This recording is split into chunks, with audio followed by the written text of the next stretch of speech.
Hey beautiful souls, how you doing? It's Gina here, Too Much Woman. Sunday night, dropping in to say hey. I wanted to quickly address this before the night is over. I posted a provocative picture today across the board, and there was a response that is garnering some attention. And I wanted to nip it in the bud because I think it's important to address it publicly when there is any kind of criticism. For me, I'm at a place right now where I get curious. I'm curious about criticism and I want to address it. So that's why I'm here. So if you're here, say hello. Hi, everybody. Hi, Tracy. Who else is here? Hey, that looks like Greta. Hi. So I want to quickly address, I posted something today. I was in some, hey, Jennifer. Hey, sister. I was in some, I guess you could call it lingerie. It wasn't really, it's like a onesie, a bustier. And the reason that I posted it is because there was some commentary on another platform about, and it was an earnest question. The question was, how do you feel about the fact that people are going to look at your content only based on the fact that you're wearing something provocative? That if it was just content without the provocative picture, people probably wouldn't read it. And the point of that was exactly, hi, Connie, hi, Asa, hi, Sophie, hi, Joanna, hi, Catherine. That was actually the exact reason for my post. If I'm going to use my body as a means, as a weapon of enticement, and it's going to bring people to read my content, then I'm going to do it. The fact is, what I have learned after being out there publicly for a very long time is that human nature gravitates to faces. And we know that human nature gravitates to skin and provocation. So what I've learned is that if I post a picture of myself, as opposed to just a post with words, the rate of generation, the number of people who actually stop and read my post quadruples. Doesn't double, doesn't triple, it quadruples. This is human nature. We see faces, we see bodies, and we stop and scroll. My mission and my message is bigger than this body. So I'm going to play by the rules of the game to my advantage. I'm going to use them to my advantage because my message is way more important than anything else. If it's going to quadruple the number of people who are going to come and read my message based on my picture, then darn right, I'm going to post a picture. That's number one. That was the reason for my post. The reason for this live, however, is a little bit different. The reason for this live is because, and all of your support, and there's like 300 comments. It's wonderful. Thank you for the love. I love it. Across the board, people have been so supportive. I will say this. I know it sounds like people are criticizing me a lot. They're really not. 99.99999% of the feedback I get is uber positive. However, the reason I want to shine light on some of the criticism is because, number one, I think most of us, don't put ourselves out there because we're afraid of the criticism. So if I can come forward and talk about how I manage the criticism, I'm hoping that it's going to be helpful to you. So there was one negative comment a challenging comment on my post today. And this is not to throw this woman under the bus. That's not the intention of this live. It's to get curious about her comment. And her comment was, if you've seen the picture, it's the picture that I just posted today. It's right under this live. I'm wearing like a bustier. And the comment said, to be honest, you look desperate to me.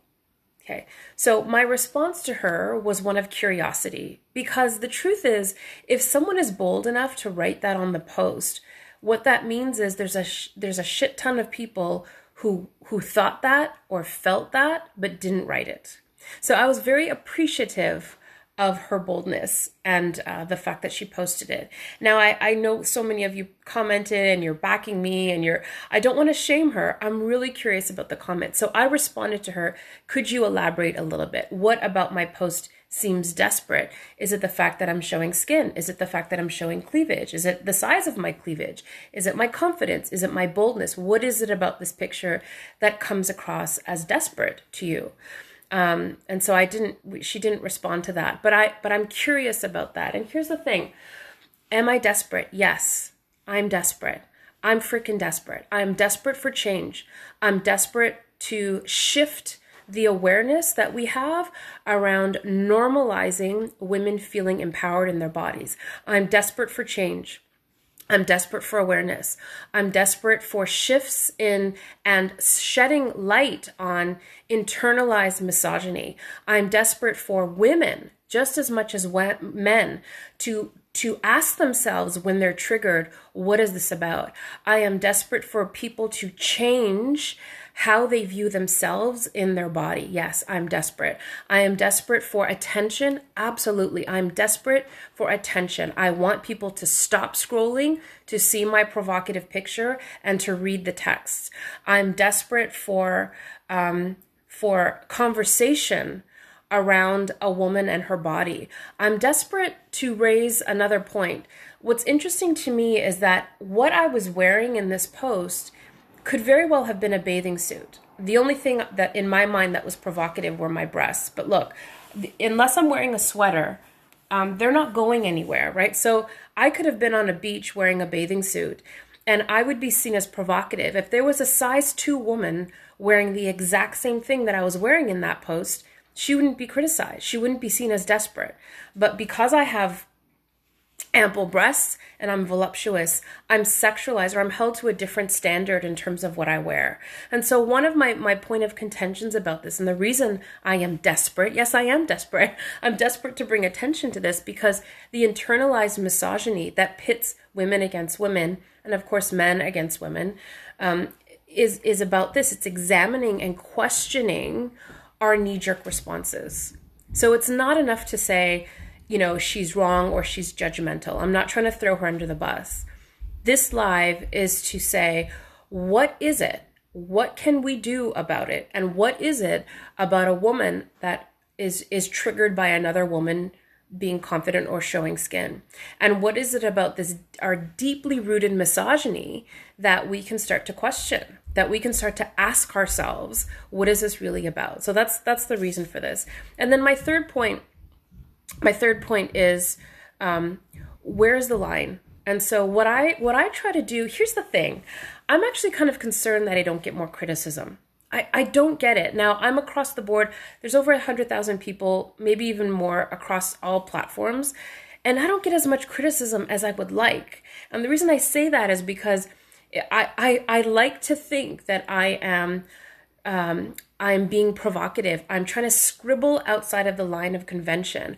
I care about changing things. And the only way that things change, as we're noticing this year in 2020, is if we start to get uncomfortable. And if maybe I'm not making you uncomfortable enough because everybody's agreeing with me, here's the deal. Where is the line? Where is the line? So if I was wearing a top in that picture, where is the line? What amount of breast is acceptable? How loose does the shirt have to be acceptable? Where is the line and who decides? And quite frankly, I've told this story 100 times, but I'm really tired that every time I leave the house, post a video, post a picture, go live, show myself publicly in any way, I have to double think what I'm wearing. Even a t-shirt, is this too tight? Is it showing too much? Who's going to watch it? Who's going to see? I get questions. What do your kids think? And so I am curious around who decides where the line is drawn. And why am I not involved in this conversation? And I won't do it. I won't go back. I won't regress, and I won't dim. I won't tame myself because it makes us uncomfortable. I won't do it. Christina says, being comfortable in your own skin's a beautiful thing. Lewis, it's how you say it. People stop and think. Just dress normal. It shows off your body. Yeah, so what's normal? So that's the thing. What's normal? It's frustrating to me. And yes, I put out a provocative picture because my intention is to stir up this conversation. I'm genuinely curious. I know for a fact, go to any social media platform and watch a woman in a size 2 wear a bikini, and the comments are like, "You look so beautiful. How lovely, princess." You know, a woman wears the same thing, and because she has breasts, she is sexualized, or she's held to a different standard. And so that's a point of frustration. So as a woman who looks like me, I have to double down my conservative dressing. I have to dim down double. I have to make sure that I'm uber conservative so as not to provoke people. And so I want to raise the conversation. Again, this isn't to slam the person and shame the person who commented, but I think it's important that we ask the questions. And for me, the questions are more important than the answers themselves. But frankly, I am determined to be a model of possibility, an example, not only, see, I get really tired. Let me finish my thought. I get really tired when I'm pigeonholed into body positivity. This is why I will not do a body positivity campaign, because that for me is just one slice of the conversation, is being comfortable in my skin. That's only one slice. There is a broader conversation that I want to have. And the broader conversation is, who says where the line is drawn? It's not enough to say, hey, women, men, love your bodies, feel good in your skin. It's not enough, because the moment that we do, there is a backlash about how much we are showing, how sexualized we are, where is too far, like how far the line is drawn and who decides. And so here we have this campaign for women and for men to stand in their bodies and to be comfortable and body positive. And we have the Lizzos of the world, showing their curves. But the backlash is the ingrained misogyny that shames a woman around her body, her sexuality, and how she shows up. And that is a more important conversation to me, because if I go into a room and there's 100 women in the room and I wave my magic wand and we all feel really confident in our bodies, we still have to go out into the world and we still have to deal with the onslaught of criticism, rejection, judgment, shame, assault, abuse, from people who are freaking holding the highest office, in one of the most powerful countries in the world. So it's not enough. Body positivity is not enough of a conversation. It's simply not. And so I post that picture to provoke. I'm glad that I provoked you. I'm glad that this woman was triggered by it. I'm glad that she was upset by it. And I'm glad that it's stirring up conversation. I have a 14-year-old daughter who's coming into her own. She's absolutely gorgeous. She's gorgeous. And I catch myself saying, your shirt's too short. Your belly's short. So I have to really, I'm managing it myself too. I'm pushing my own boundaries, and I'm curious for myself, what is too much? But the questions for me are more important than the answers. Sabrina says, I always worry about how I'm perceived in my clothes, if I show skin. I'm smaller than a size 2, ample bosom, and a woman, so I get shamed for being too sexy. Right. So then Sabrina, to Sabrina's point, anywhere I go, I have a lot of V-neck t-shirts, okay? Because I find that they make me look not as chesty. So I have a lot of V-neck t-shirts. But if the V goes too low and I'm at the grocery store, I'm second guessing. I mean, it's just, where does it end? Where does it end? Where does it end? And where does it end? So do I have to, buy, just where does it end? Who does she think she is? Yeah, so I'll tell you who I am. I'll tell you who I am. Yeah.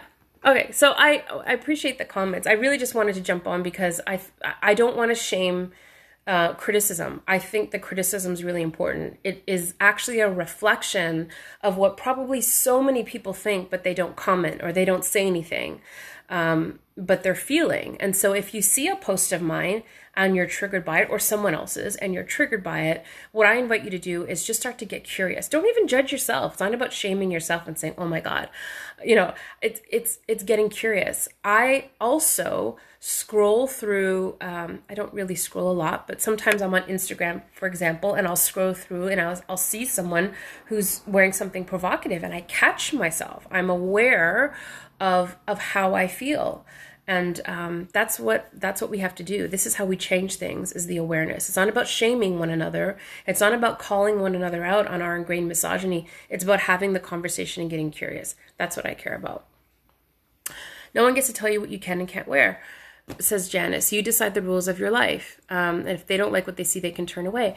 Yeah, and it's the truth, Janice. And I guess my question is, we say that and we mean it, but unless we start to have these broader conversations, like broader as in not just, my group of people who we love each other and we're nodding and we're high-fiving each other, unless things start to change. Like for my daughter, she's going to go to school and they're not having that conversation there.